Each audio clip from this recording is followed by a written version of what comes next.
7 দিন ধরে যাকে মেসেজ করছিলাম সে তো আগেই মারা গেছে। আমি যাকে প্রতিদিন রাত 3টায় মেসেজ করতাম সে তখন আর বেঁচে ছিল না।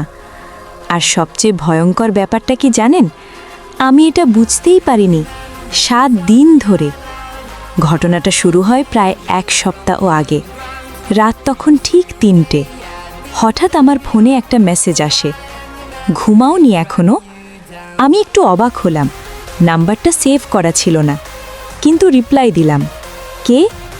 ওই পাশ থেকে উত্তর আসলো, তুমি আমাকে চিনো, শুধু মনে করতে পারছো না।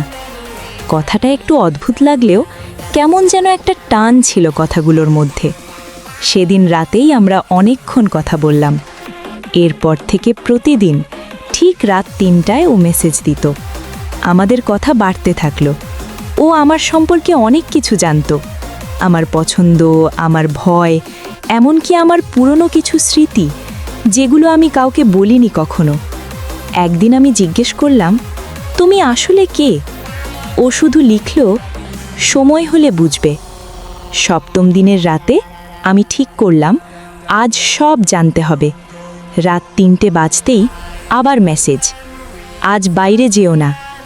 আমি ভয় পেয়ে গেলাম, কারণ আমি সত্যিই বাইরে যাওয়ার প্ল্যান করেছিলাম, কিন্তু এটা তো কাউকে বলিনি। আমি তৎক্ষণাৎ ওই নাম্বারে কল দিলাম, কিন্তু ফোনটা সুইচড অফ। পরদিন সকালে আমি নাম্বারটা ট্রু কলার দিয়ে চেক করলাম।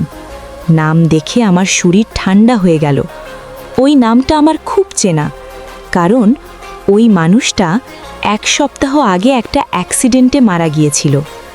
আমি বিশ্বাস করতে পারছিলাম না। তাহলে এতদিন আমি কার সাথে কথা বলছিলাম? আর ঠিক তখনই আমার ফোনে আবার একটা মেসেজ আসে, এখন তো চিনতে পেরেছো, তাই না?